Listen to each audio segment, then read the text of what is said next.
You ever stop and wonder how some of the biggest digital services we use every single day just work? All the time, no matter what. It kind of feels like magic, doesn't it? But behind every app that never seems to fail, there's a hidden architecture, a digital skyscraper, built with unbelievable precision. And today, we're going to take a look at the blueprint. Okay, so let's get right into it. We've all been there, right? It's a huge online sale, maybe a massive live event, and boom, the website or app you're using just completely dies. But at that exact same moment, other platforms, way bigger ones, are handling even more traffic without breaking a sweat. So what gives? Well, the answer, and really the secret to all of this digital reliability, it's not luck, not at all. It's the result of really deliberate, careful planning and design. It's all about the architecture. And this skyscraper analogy, it's perfect. It's going to be our guide for this whole explainer. I mean, you would never, ever build a 100-story tower without a super detailed plan. And it's the exact same idea for a digital platform. So let's start digging into that blueprint. Every single great construction project, whether it's physical or digital, starts with one thing: understanding what the building is for. So in the tech world, this very first step is all about taking business goals and translating them into a solid technical plan. First up, you have what are called functional requirements. The easiest way to think about these is like the basic specs for our skyscraper. How many floors will it have? What kind of rooms? These define what the platform absolutely positively has to be able to do. Things like it must support 200 virtual machines, or it needs to have this specific type of encryption. But that's only half the story. Just as important are the non-functional requirements. This is all about how well the skyscraper needs to do its job. Is it earthquake-proof? How fast are the elevators? In our world, this translates to availability, security, and the ability to grow. Honestly, this is what separates a pretty good platform from a truly great one. Now, here's where it gets really interesting. Look at how these two columns talk to each other. See, it's not enough to just say you need high availability. What does that actually mean? Well, the non-functional side defines it, 99.99% uptime. The what, to run 5 apps, is completely tied to the how well, the need to recover in just 15 minutes if something goes wrong. One is pretty much useless without the other. All right, so our blueprint is ready. Now it's time to actually break ground and pour the foundation. For our digital skyscraper, this means figuring out the right size for all our resources: the compute, the storage, the network, all the stuff that's going to support everything else we build on top. And right away, you're hit with one of the first, most critical architectural choices you gotta make. When you think about the servers that power your platform, what's the smarter play? Do you spread the workload out across a bunch of smaller machines? Or do you consolidate everything onto just a few really powerful ones? Well, each way you go has some serious trade-offs. If you have lots of small servers, it means that if one of them fails, the impact, what engineers call the blast radius, is pretty small. But it's a lot more complicated to manage all those little pieces. On the other hand, a few giant servers are way more efficient, probably cheaper for each workload, but man, if one of those giants goes down, it takes a whole lot more with it. There's no single right answer here.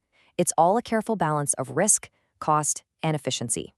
You see this exact same kind of trade-off when it comes to storing your data.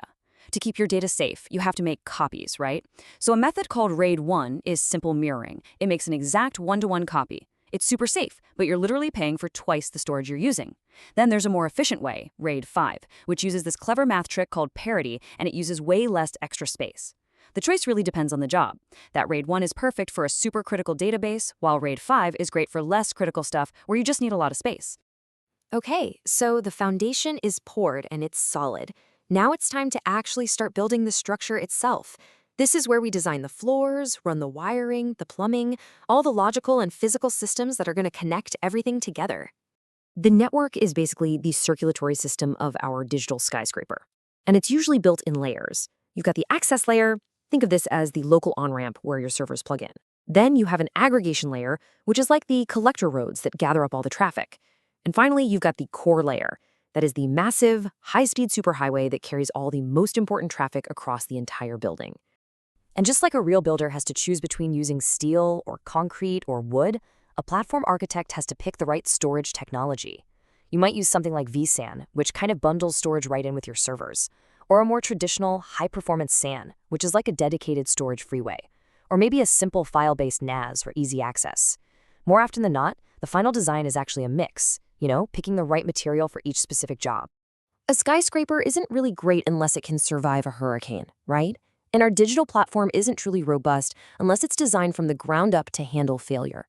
This next part is all about building for resilience, for when those inevitable digital storms hit. So, what are we even aiming for here? Well, a lot of the time, it's a number that looks just like this, 99.99%, or what people in the industry call 4 nines. It's a common standard for really important systems, and it's an incredibly high bar. But what does that actually feel like in the real world? Hitting 4 nines of uptime means your entire platform is down for a total of less than 1 hour over an entire year. We're talking about 52 minutes. Just let that sink in for a second.